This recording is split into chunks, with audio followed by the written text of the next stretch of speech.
Olá, povo de Deus! Estamos iniciando a nossa manhã com Deus, a jornada do Tabernáculo de Moisés, 6 estações, 10 minutos em cada estação, 1 hora na presença de Deus, porque Ele é o nosso Deus, e nós, povo do seu pasto, o povo que Ele pastoreia, e ovelhas de sua mão, o rebanho, sob os cuidados de Deus. Bom dia, irmão Paulo. Muito bom ter você comigo nesta manhã com Deus. Hoje nós estamos posicionando a Arca da Aliança em Hebreus, capítulo 8, o versículo 8. Hebreus, capítulo 8, o versículo 8. E de fato, repreendendo-os, diz: Eis aí vem dias, diz o Senhor, e firmarei nova aliança com a casa de Israel e com a casa de Judá. Nós temos o Antigo Testamento, o Novo Testamento. O Novo Testamento ele foi edificado, fundamentado em cima de uma nova aliança. Deus estabeleceu uma nova aliança com o seu povo. Esta nova aliança, não segundo a aliança que fiz com seus pais nos dias em que eu tomei pelas mãos para os conduzir até fora da terra do Egito, pois eles não continuaram na minha aliança e eu não atentei para eles, diz o Senhor. A aliança que Deus fez com Israel era uma aliança baseada na obediência. Se Israel obedecesse, Israel seria abençoado.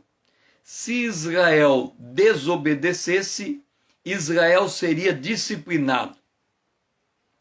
É por isso que a Bíblia, Tiago fala que todos aqueles que são baseados na lei, eles são e que tentam obedecer os 10 mandamentos, mas falham em um mandamento, eles quebram os 10 mandamentos.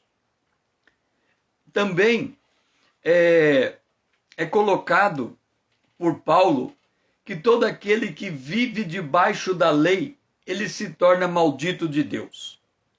Então vamos entender esta situação. Deus dá para Israel a lei. E Deus faz com Israel uma aliança. Por que Deus fez com Israel uma aliança? Depois Deus vem com outra dimensão, a graça. E Deus faz uma outra aliança.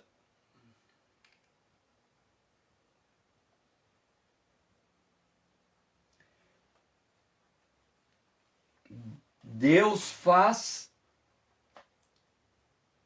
outra aliança. Vamos entender esta questão da aliança. Porque se tem uma coisa que o povo de Deus gosta de dizer é: eu obedeço a Deus. Esse eu obedeço a Deus, ele está querendo dizer que ele é abençoado por Deus porque ele é capaz de obedecer a Deus. Então ele olha para si e ele diz assim: se eu sou obediente, Deus me abençoa. Se eu desobedeço, Deus tira a sua bênção. Então o relacionamento com Deus não é pela graça, é pela obediência. Agora você faz a seguinte pergunta: César, por que você diz que Deus fez uma aliança com Israel baseado na obediência e Israel falhou nessa aliança? Mas por que então Deus faz esse tipo de aliança? É porque Israel, ele não se conhecia. Quando Deus tira Israel do Egito e coloca Israel no Monte Sinai, ele coloca um limite para Israel. Só que antes ele manda Moisés perguntar a Israel se Israel iria obedecer à lei de Deus. Israel disse assim: não, tudo que Deus falar nós vamos fazer, por óbvio. Nós somos os servos de Deus. Então nós vamos obedecer a Deus em tudo que ele disser. Deus deve ter falado assim: esse povo não sabe o que está falando. Eles acham que eles não conhecem o pecado dentro deles. Mas já que eles estão dizendo que eles são capazes de me obedecer em tudo, então vou fazer o seguinte: eu vou entregar a lei para eles e vou fazer uma aliança. Se vocês me obedecerem, eu abençoo. Se vocês não me obedecerem, vocês vão ser amaldiçoados. Então, esta era a aliança, mas não era uma aliança que Deus sabia que Israel ia cumprir. Era uma aliança para Deus mostrar a Israel a impossibilidade de seguir a Deus baseado na lei. Então, pela lei vem o conhecimento do pecado. Israel tinha que conhecer a necessidade da graça. A lei era para ensinar a Israel. Tanto é verdade que quando Deus entrega os 10 mandamentos a Israel, no mesmo capítulo 20 de Êxodo, ele manda construir um altar e ele diz: faz um altar de pedras não lavradas, porque é no altar que eu vou abençoar vocês. Ele não disse que Israel seria abençoado na lei, ele disse que Israel seria abençoado no altar. Mas Israel não compreendeu isso. Entenda, quando Jesus diz assim: eu vou para a cruz morrer e todos vocês vão me abandonar e ao terceiro dia eu vou ressuscitar, Pedro disse: de jeito nenhum, eu nunca vou te abandonar. Todos podem te abandonar, menos eu. Olha a soberba, eu sou capaz de te seguir.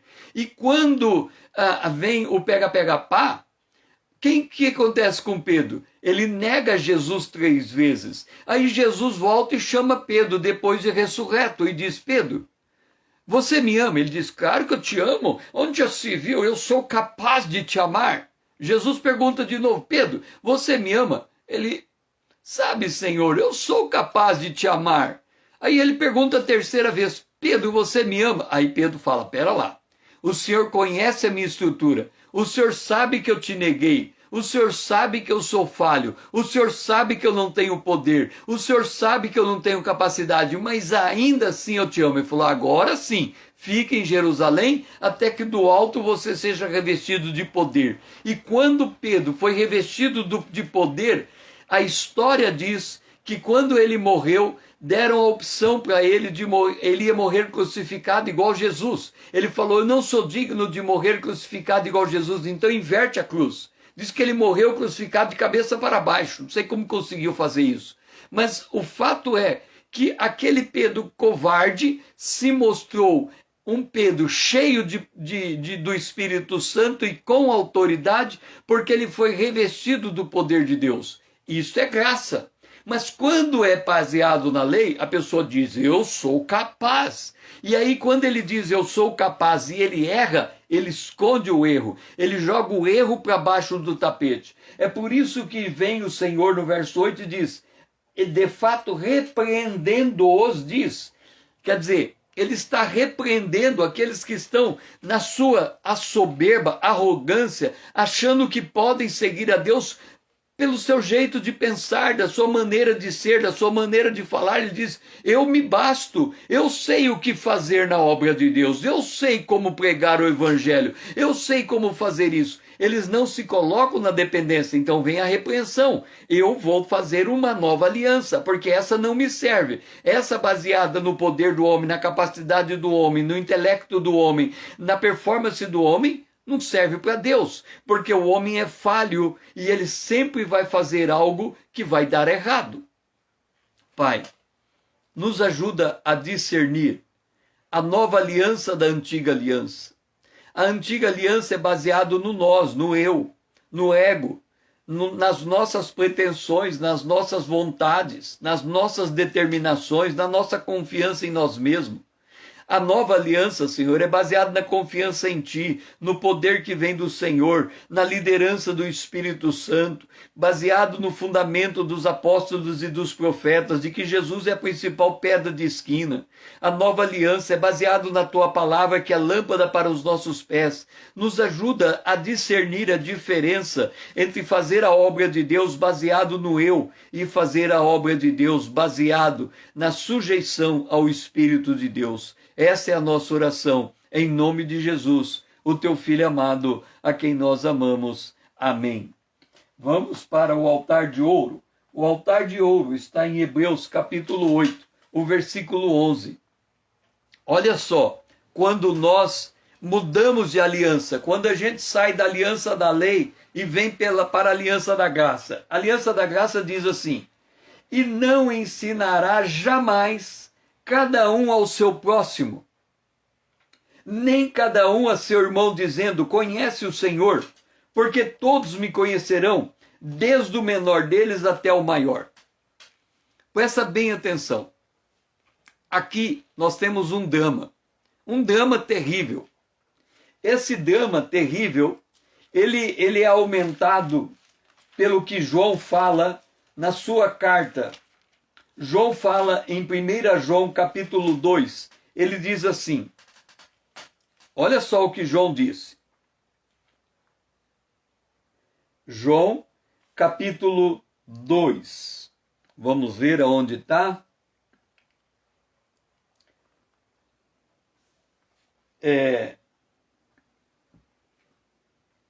João capítulo 2, aonde que está o texto? Vamos lá. João capítulo 2,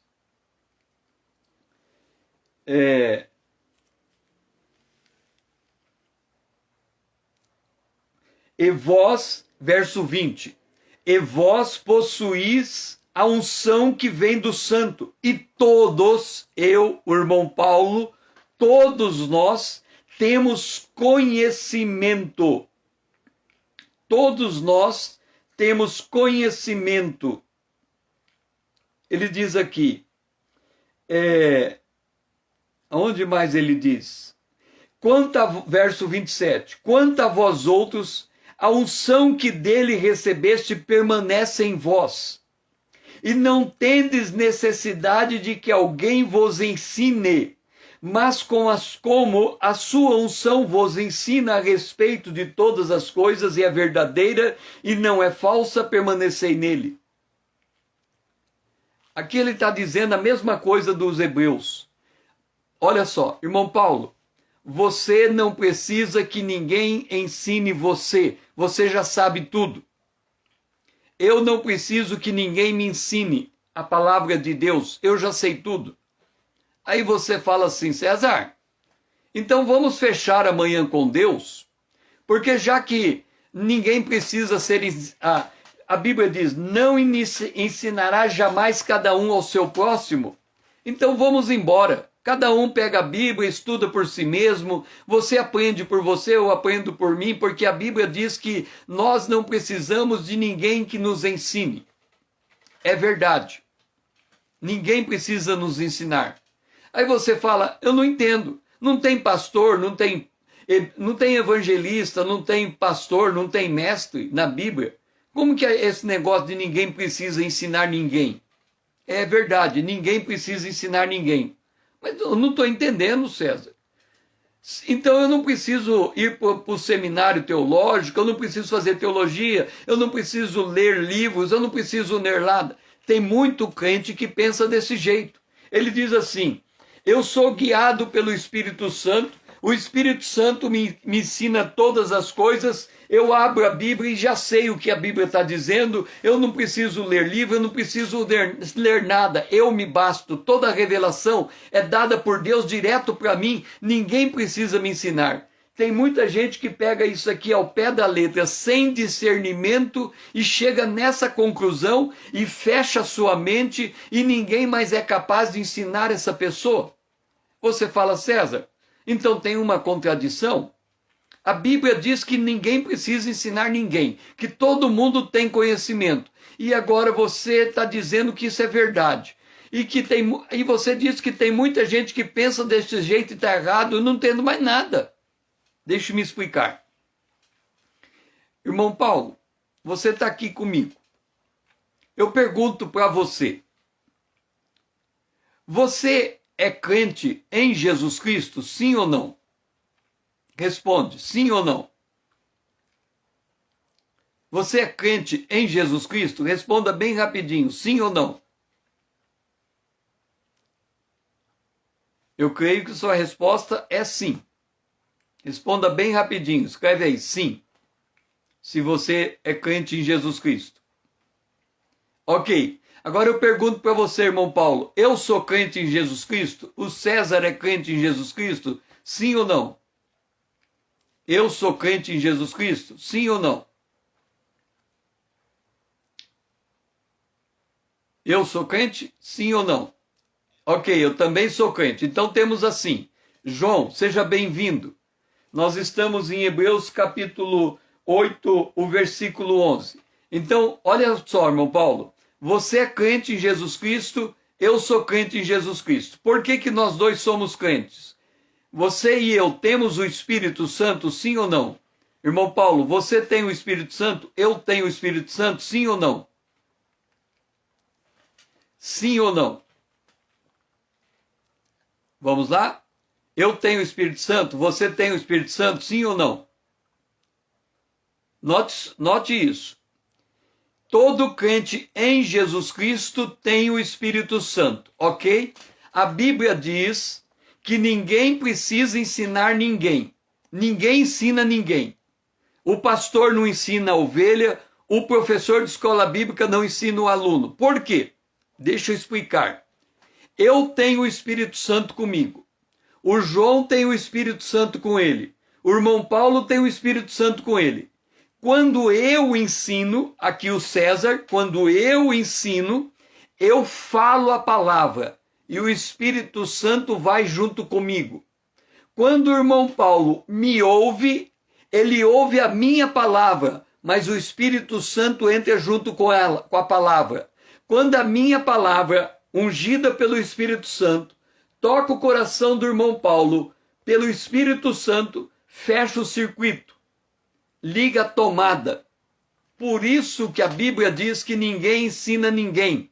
O Espírito Santo que está em mim usa a minha palavra para ensinar o Espírito Santo que está em Paulo, que usa o que ele ouve para instruir Paulo. Então, o pastor ensina a ovelha pelo Espírito Santo. Se ele não ensina a ovelha pelo Espírito Santo, a ovelha não ouve, porque ela não ouve voz de estranho. É por isso que quando a gente está ouvindo uma pregação, e a pregação tem uma falsa doutrina, ela não testifica no nosso coração, não fecha o circuito. A Bíblia diz em Isaías que Deus derramou um espírito de sono sobre o povo de Deus, porque os que estão ensinando, ensinam o mandamento de homens aprendido de cor. Por isso que Paulo diz, desperta você que está dormindo, levanta de entre os mortos. É porque quando tem alguém ensinando a palavra de Deus baseada em mandamento de homens, Deus coloca o povo para dormir. O povo fica na ignorância, ele não percebe que está sendo ensinado por um falso pastor.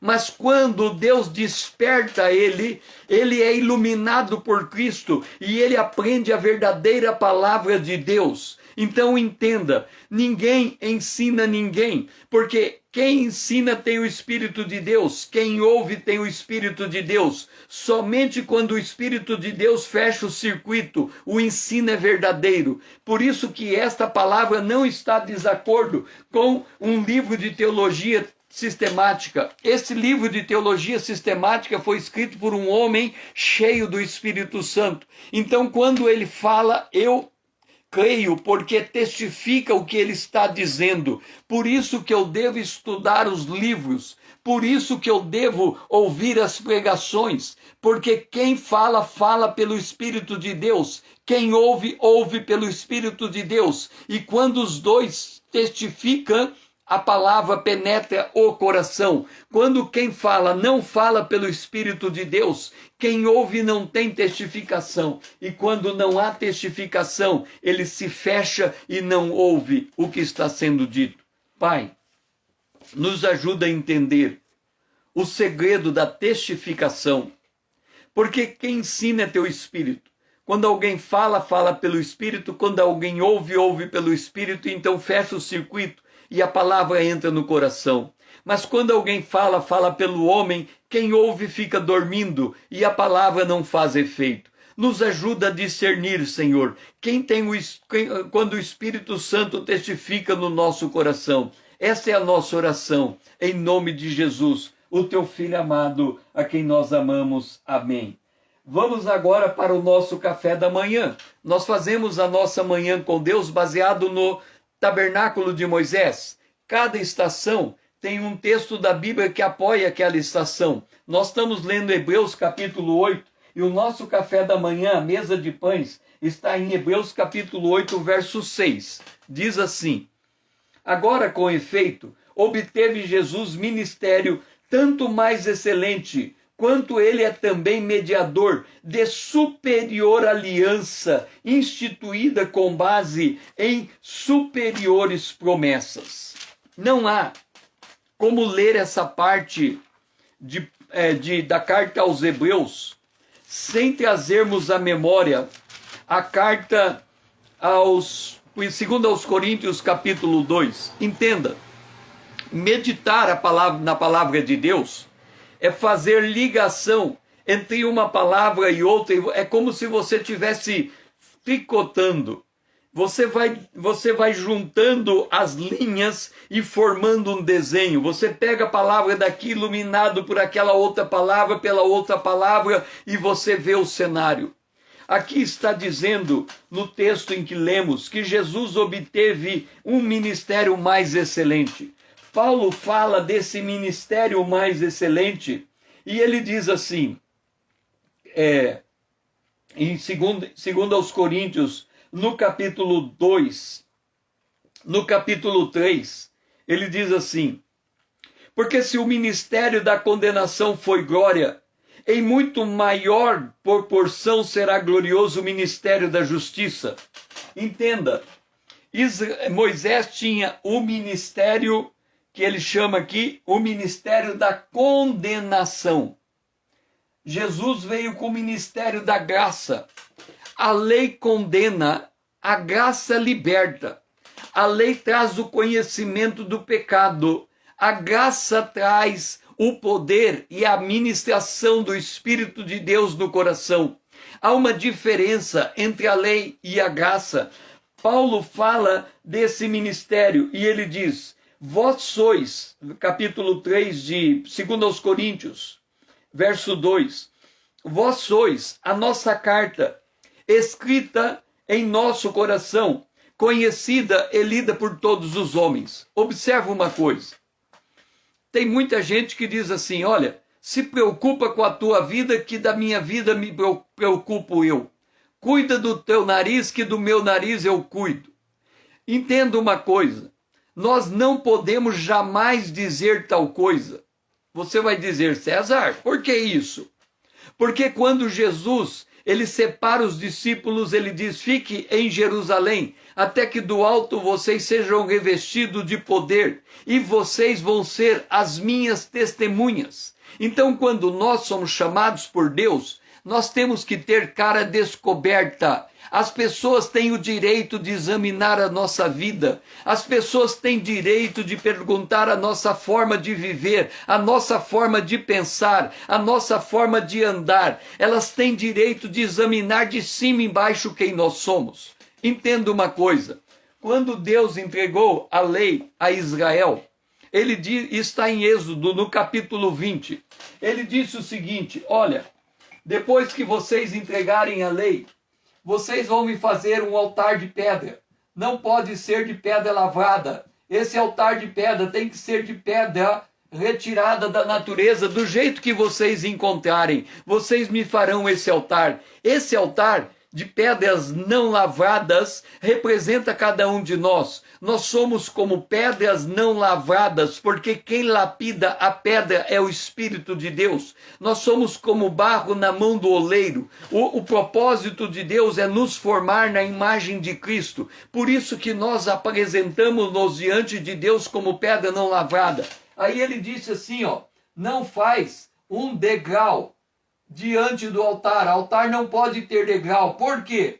Porque se um homem subir no degrau para ir lá em cima e o outro homem estiver aqui embaixo, lembra que os homens antigos usavam túnicas, esse aqui está olhando o outro lá em cima, e quando ele olha de baixo para cima, o que é que ele vê? Por baixo da túnica, ele vê a vergonha do outro homem. Isso significa que quanto mais alto o homem sobe, maior é a vergonha que ele mostra sem ele perceber. É por isso que aqui está o irmão João olhando para mim, o irmão Paulo olhando para mim. Então tem dois me olhando. É claro que todos vão perceber, cada um vai perceber um defeito diferente. O irmão João vai perceber que eu troco as palavras. Vai perceber, o irmão Paulo vai perceber que eu corto o S no final da palavra. Então eu que estou me colocando numa posição mais elevada, porque eu estou falando, quem está me ouvindo, que está numa posição mais baixa, porque está ouvindo, esse que ouve, ao mesmo tempo que ouve, vê os defeitos. É por isso que a gente vai no culto e muita gente, ao invés de ouvir a palavra de Deus da boca do pastor, só consegue perceber o defeito do pastor. Uma hora fala, esse pastor só prega a mesma mensagem. Outra hora fala, esse pastor fala alto demais. Outra hora fala, esse pastor fala baixo demais. Outra hora fala, esse pastor muda de assunto toda hora. Por quê? Porque todo mundo que está olhando para ele está olhando também as suas vergonhas. Então, a graça de Deus, Paulo fala que a graça de Deus, ele mostra o homem como um rosto descoberto. Segundo aos Coríntios, capítulo 3, verso 18.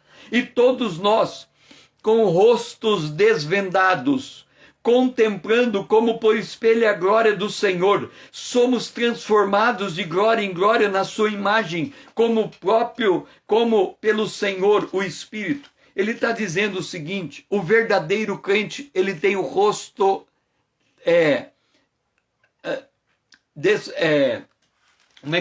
deixa-me pegar a palavra, ele tem o rosto desvendado.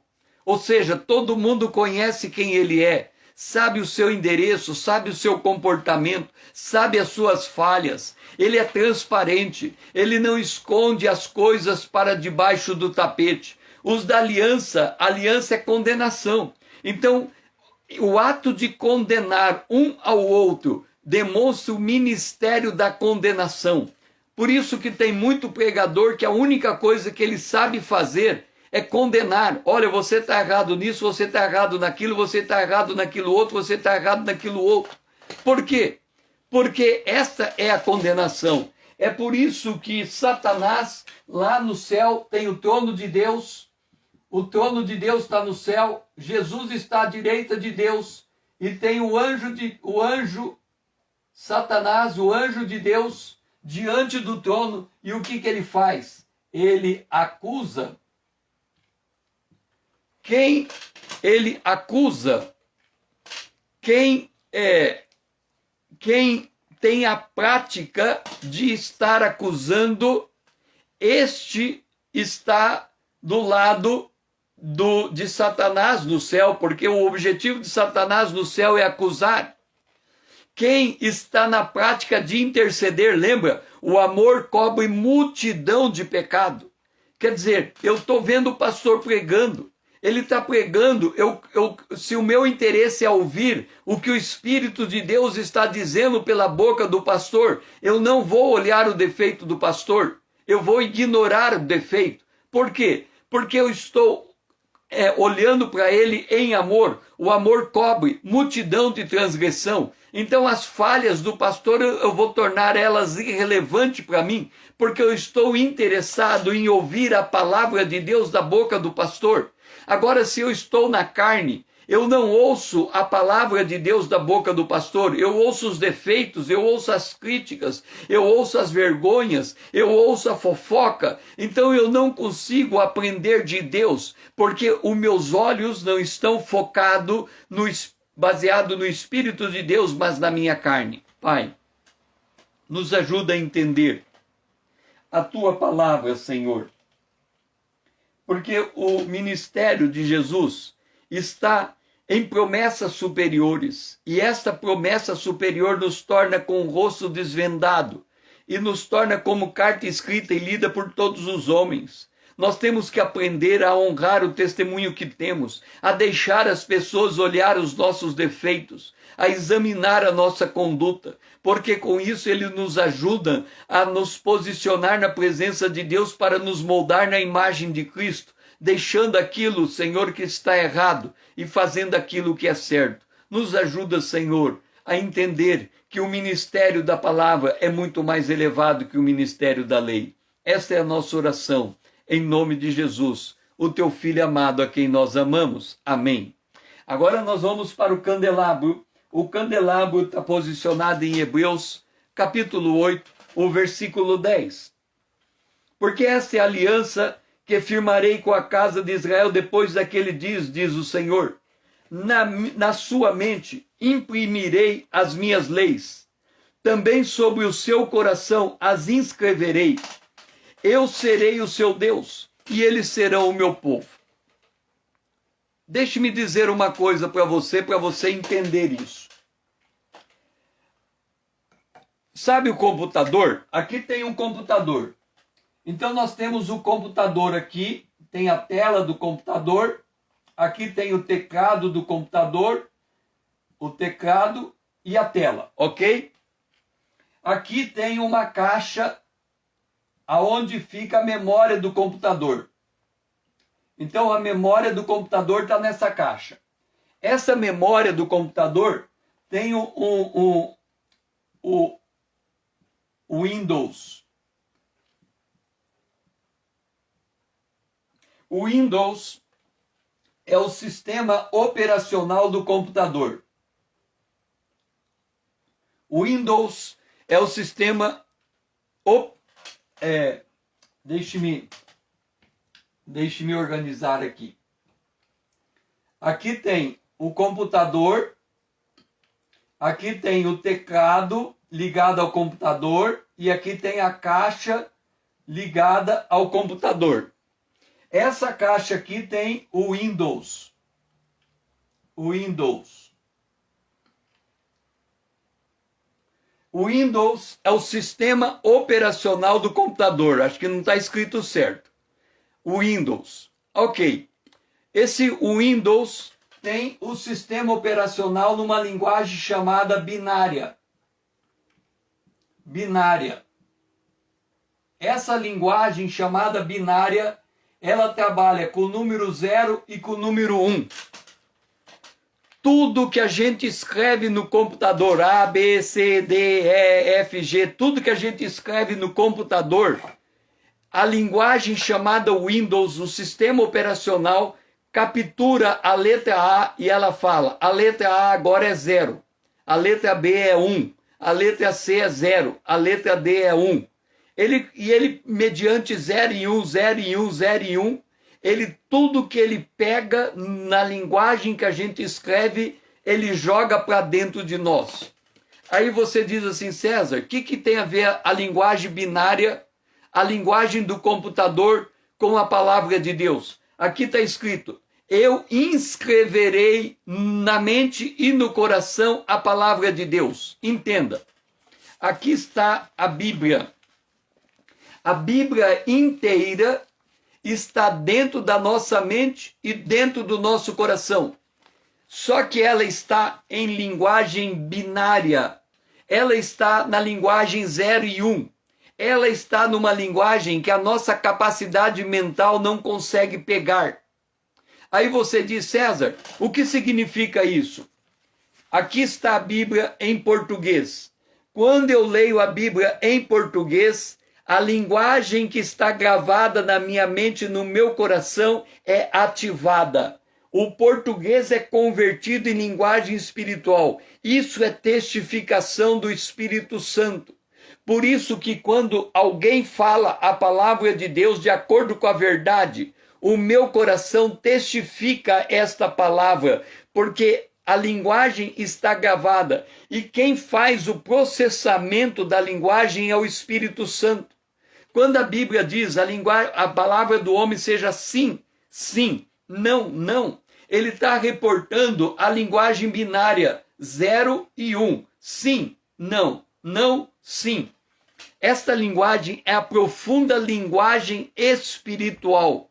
Por isso que quando nós lemos aqui no verso 10, esta é a aliança, eu imprimirei e eu serei o seu Deus e eles serão o meu povo. O que Deus está fazendo, e nós somos da obra do Espírito, é que a obra do Espírito é assim. A palavra de Deus vai, ela não volta vazia, ela faz o que o Espírito Deus determina que ela seja feita. Deixe-me dizer uma coisa.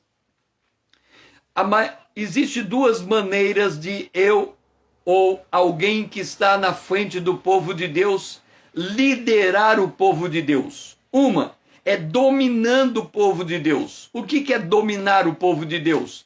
É dizer o que ele precisa fazer e deixar de fazer. É eu ditar o comportamento para o outro. Então eu vou dizer, João, você tem que agir desse jeito, Paulo, você tem que agir daquele jeito, porque se você não fizer desse jeito e daquele jeito, você está errado. Este é o dominador. Ele impõe a sua vontade para o povo de Deus. Ele diz o que o povo de Deus tem que vestir, o que o povo de Deus tem que falar, o lugar que o povo de Deus tem que ir. Ele está sempre apontando regras. Quem ensina a palavra de Deus baseada em mandamento de homens, ele está pondo regra toda hora. Mulher tem que ter cabelo curto ou mulher tem que ter cabelo comprido. Mulher tem que vestir calça ou mulher tem que vestir saia. Homem tem que fazer barba ou o homem tem que cortar o cabelo. Então, quem ensina a palavra de Deus baseado em mandamento de homem, ele está sempre olhando para o comportamento. Ele diz que a maneira que a pessoa tem que vestir, a maneira como a pessoa tem que andar e essas coisas todas. Por outro lado, quem ensina a palavra de Deus pela verdade, ele libera a palavra de Deus. Quando eu transmito a palavra de Deus a você, João, quando eu transmito a palavra de Deus a você, Paulo, eu não sei qual é a obra que o Espírito vai fazer usando esta palavra. Eu tenho que deixar essa palavra livre, porque em João, essa palavra vai fazer efeito numa área. Em Paulo, ela vai fazer o efeito numa outra área. Eu não sei como o Espírito vai agir. Eu apenas libero a palavra de Deus, que ela não volte vazia. Eu não faço proselitismo, eu não atraio as pessoas para ser obrigada a me seguir. Elas estão livres para aprender, elas estão livres para explorar a palavra de Deus. Por que elas estão livres? Porque aqui está, o Senhor colocou a palavra no nosso coração e na nossa mente e no nosso coração. Tudo o que eu preciso fazer é ensinar a palavra com integridade, é ensinar a palavra com fidelidade, é ensinar a palavra na unção do Espírito de Deus, é ensinar a palavra com propriedade, porque se eu fizer isso, a palavra que eu estou ensinando vai ativar a palavra que está na mente do irmão Paulo, no coração do irmão João, e esta palavra vai ativar as coisas de Deus, esta palavra vai revelar os segredos de Deus, esta palavra vai orientar o povo de Deus. Bom dia, Lídia. Esta palavra vai fortalecer o povo de Deus. Esta palavra vai sustentar o povo de Deus. Esta palavra vai curar o povo de Deus. Por que ela vai fazer isso? Não é porque a minha palavra tem poder, é que você já tem a palavra de Deus na sua mente e no seu coração. Essa palavra está em linguagem binária 0 e 1. Quando eu falo a palavra de Deus e ela toca a sua mente e o seu coração com verdade, isso é ativado e a palavra de Deus dentro de você é ativada. Por isso que eu sou o piso para você poder subir e crescer diante de Deus. Você não precisa ser do meu tamanho, você pode ser muito maior do que eu, porque você vai aprender comigo e você vai crescer. Você vai crescer ouvindo um outro pregador, você vai crescer ouvindo ou lendo a palavra de Deus, porque você vai crescer na liberdade do Espírito de Deus. Aonde há o Espírito de Deus, aí a liberdade para cada um encontrar o seu lugar na obra de Deus. Pai, nos ajuda a entender que o Senhor colocou a Bíblia na nossa mente e no nosso coração, em linguagem espiritual. Nós não conseguimos capturar essa linguagem porque é a linguagem de máquina, é 0 e 1, é linguagem binária. O Espírito Santo é o único que é capaz de converter essa linguagem espiritual em entendimento e em atitude. Por isso, Senhor, nós precisamos estar sujeitos ao Espírito Santo.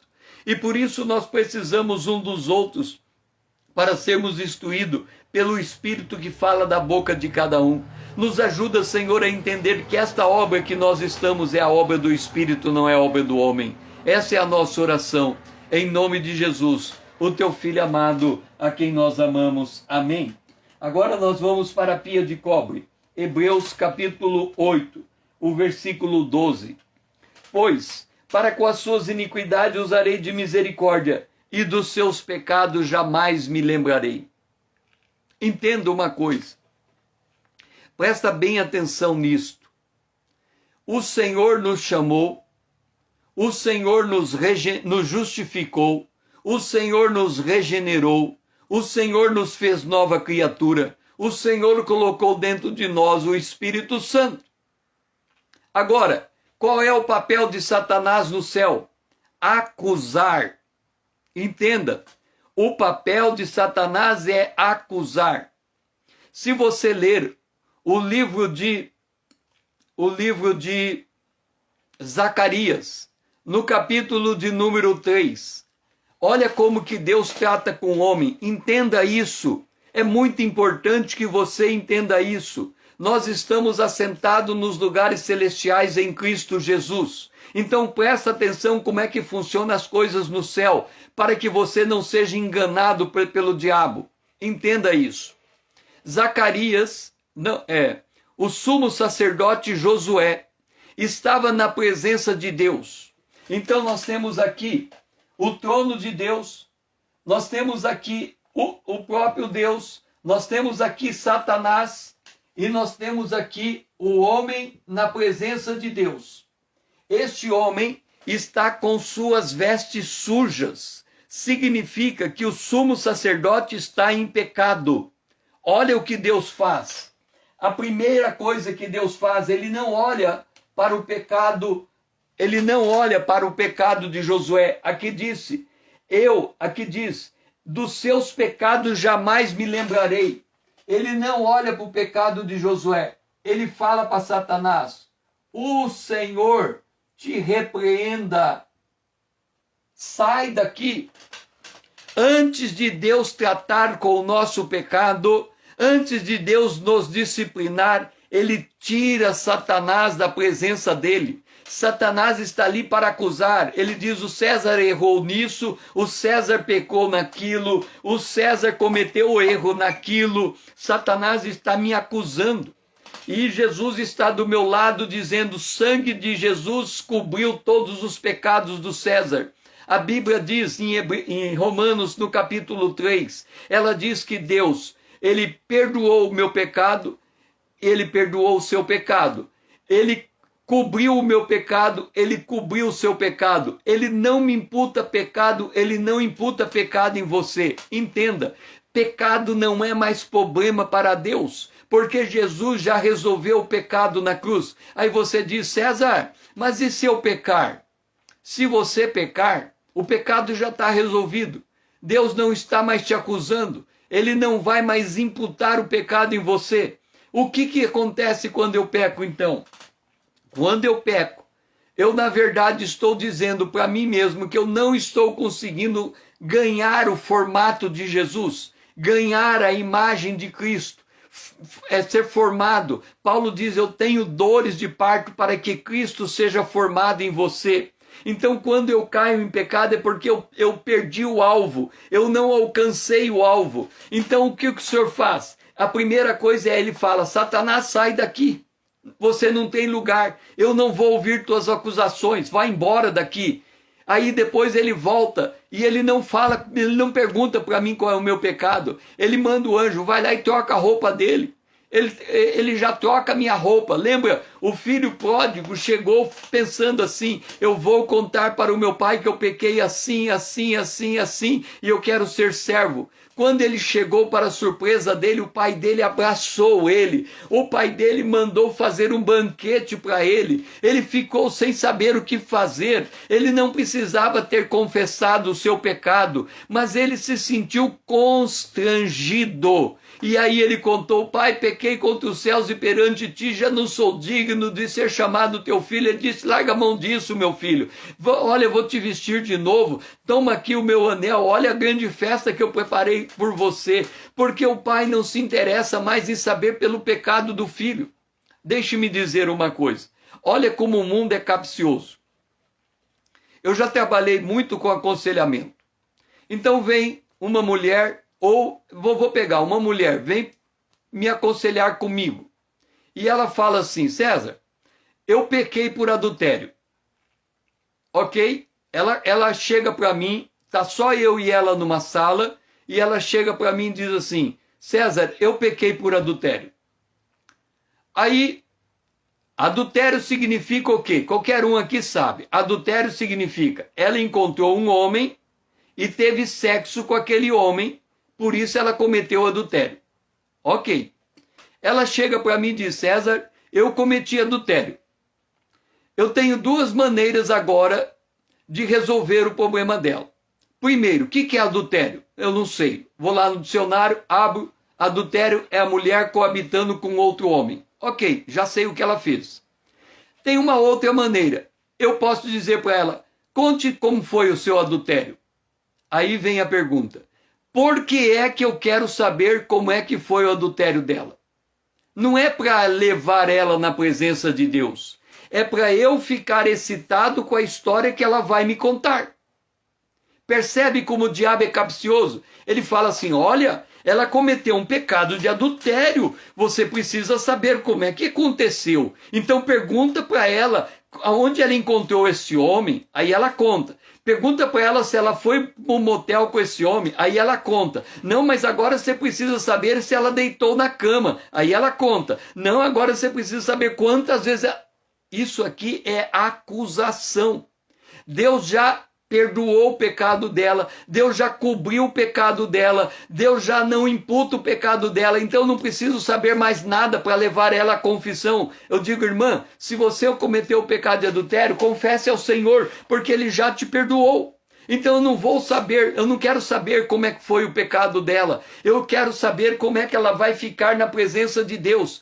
Tem muito homem caindo em pecado por causa disso. Ele se intromete no pecado do outro, querendo saber os detalhes do pecado. E quando ele sabe dos detalhes do pecado, ele não está querendo levar o outro para Cristo. Ele está querendo se alimentar do pecado do outro. Ele está querendo se esmiuçar no pecado do outro. Ele está querendo ampliar a acusação. Ele está no princípio da lei da acusação e não no princípio da graça. Quando aquela mulher cai em pecado diante de Jesus, ela tinha sido pega em flagrante adultério. Jesus disse, quem tem pecado atire a primeira pedra. Todos foram embora. Ele olhou e disse para a mulher, cadê teus acusadores? Ela disse, não tem nenhum. Ele disse, nem eu te condeno, vai e não peque mais. Jesus não procurou saber com quem ela adulterou. Jesus não procurou saber como foi que se deu o adultério. Jesus cobriu o pecado e mandou ela embora. Ele empacotou tudo e jogou fora. É assim que a gente trata. Por isso que nós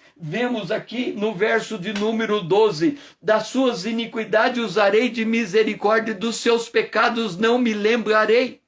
O homem espiritual é completamente diferente do homem natural. O homem natural se alimenta do pecado de outro homem. Por isso que ele fica acusando, por isso que ele fica apontando, por isso que ele fica... Lembra de Noé? Noé estava nu. O filho de Noé, Cão, chegou diante, viu a nudez do pai, contou para todo mundo que o pai estava nu.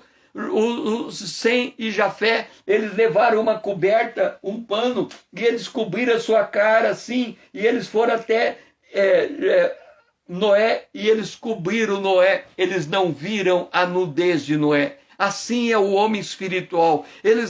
O homem espiritual não está interessado em conhecer o pecado do outro. Ele está interessado em levar o outro para a presença de Deus, para receber a graça, receber o perdão, receber a restauração e colocar o homem para caminhar. Não olhar para o homem caído, mas pôr o homem de pé e fazer ele andar. Pai, nos ajuda a discernir o que é o homem espiritual, o que é o homem carnal. O homem carnal, quando o outro conta o seu pecado, Senhor, ele quer saber a minúcia do pecado, porque ele se alimenta da acusação. Mas o homem espiritual não quer saber, ele sabe o suficiente para levar a pessoa ao perdão e fazer a pessoa restaurar a sua comunhão com Deus e fazer essa pessoa andar com Deus, meu Pai. Nos ajuda a discernir essa diferença. Nós oramos em nome de Jesus, o teu Filho amado, a quem nós amamos. Amém.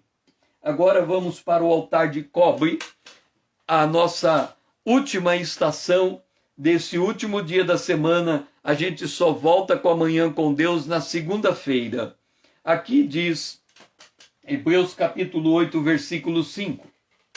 Os quais ministram em figura e sombra das coisas celestes, assim como foi Moisés divinamente instruído, quando estava para construir o tabernáculo. Pois dizia ele: vê que faça todas essas coisas de acordo com o modelo que te foi mostrado no monte. Por que é que nós usamos o tabernáculo de Moisés na Manhã com Deus, lendo o Novo Testamento? Deixe-me dizer como funciona a Manhã com Deus. Na segunda-feira, nós pegamos uma porção do Salmo, geralmente um salmo inteiro, se for possível, e nós colocamos cada versículo do Salmo em uma estação do tabernáculo de Moisés e trazemos a meditação.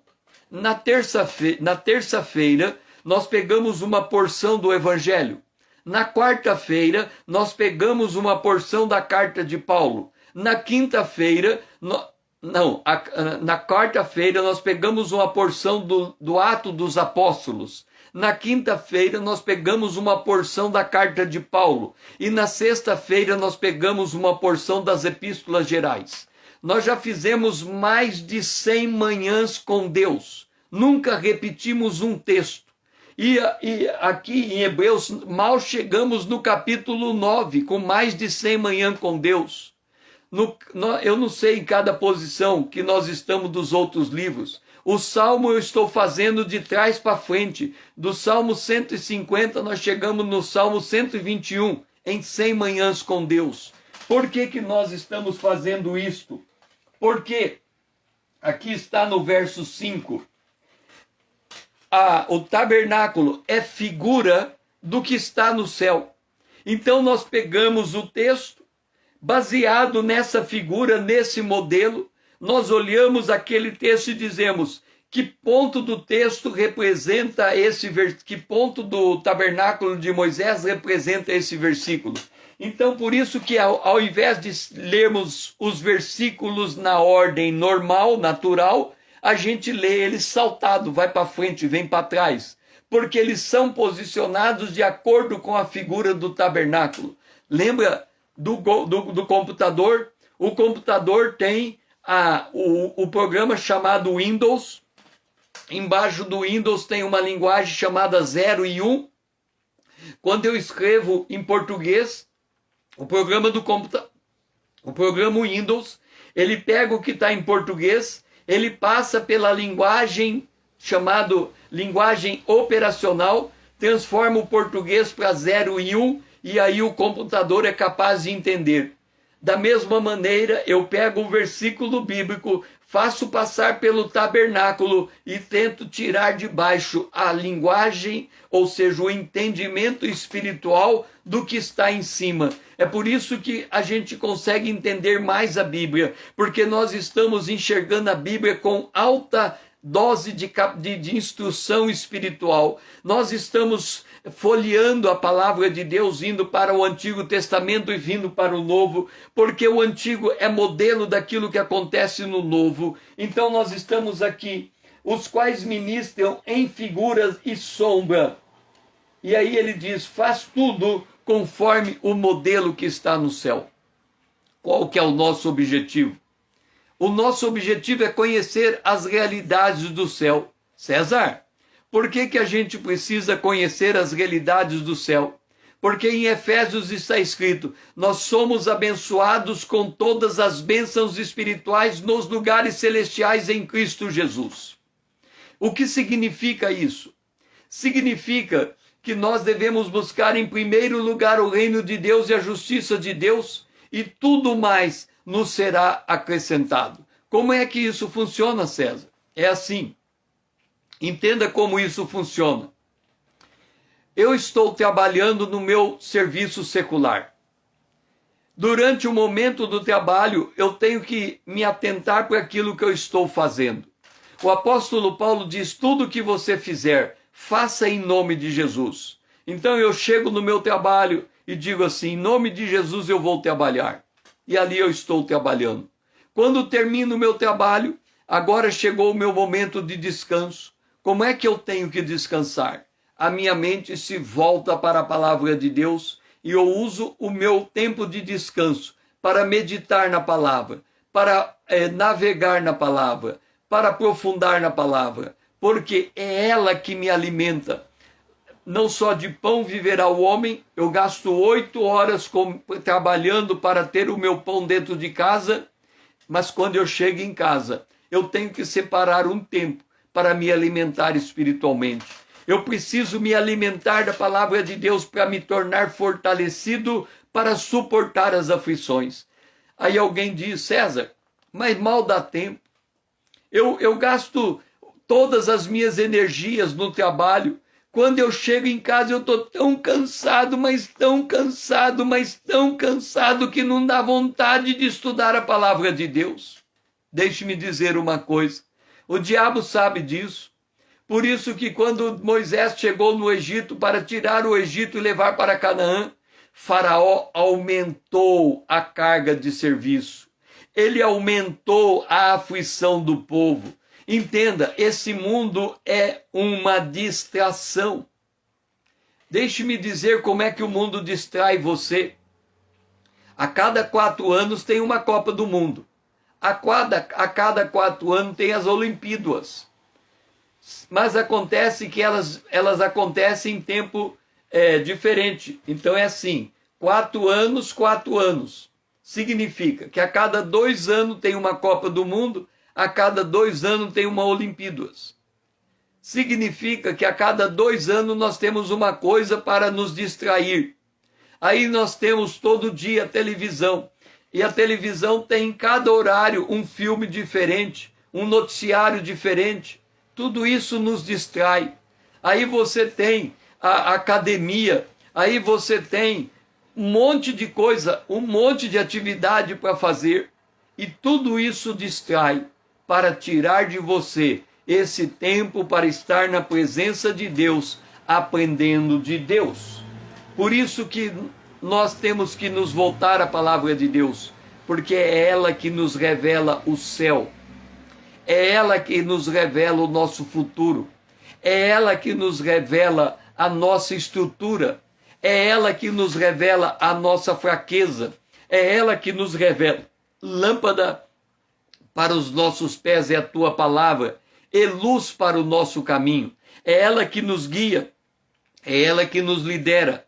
É ela que nos ensina. É ela que nos fortalece. É ela que nos cura. É ela que nos restaura, é ela que nos sustenta, é ela que nos firma, é ela que nos provê, por causa das promessas de Deus contidas na palavra de Deus.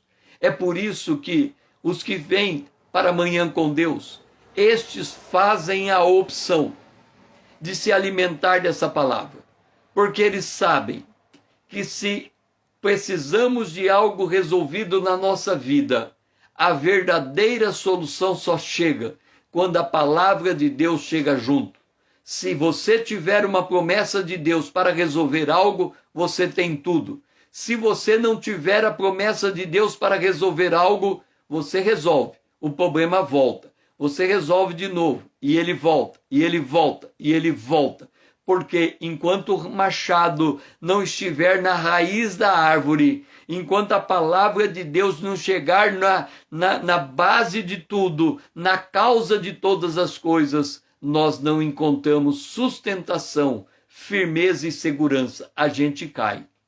Pai, nos ensina a aprender a tua palavra, a nos guiar pela tua palavra, a nos submeter à liderança da tua palavra, porque nenhuma profecia foi entregue senão pela inspiração do Espírito Santo, e nenhuma profecia de particular interpretação, mas tem que ser interpretada à luz da palavra de Deus dirigida pelo Espírito Santo.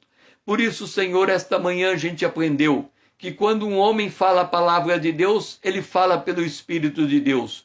Quando um homem ouve a palavra de Deus, ele ouve pelo Espírito de Deus. E quando essa conexão se fecha, a palavra desce no coração e transforma a nossa vida. Nos ajuda a aprender o modelo do céu para nós vivermos na terra em conformidade com a tua palavra. Essa é a nossa oração, em nome de Jesus, o teu Filho amado. Amém. Foi muito bom ter você comigo nesse dia, nessa semana. Paulo, Lídia e João. Foi muito bom ter você comigo nesse dia. Se você ainda não faz parte daqueles que estão me seguindo, venha me seguir. Vamos tornar essa conta relevante no Instagram, para que outros também possam aprender a palavra de Deus com profundidade. Depois que terminar esse vídeo, marque com o aviãozinho a lista de todos os teus amigos e mande esse vídeo para eles. Me ajude a levar essa palavra para mais longe. Eu preciso que você me ajude a despertar o povo de Deus, a acordar ele do sono, para que Cristo possa esclarecer e nós estejamos preparados para a volta de Jesus. Que você tenha um dia abençoado na presença de Deus. Que o Senhor seja louvado.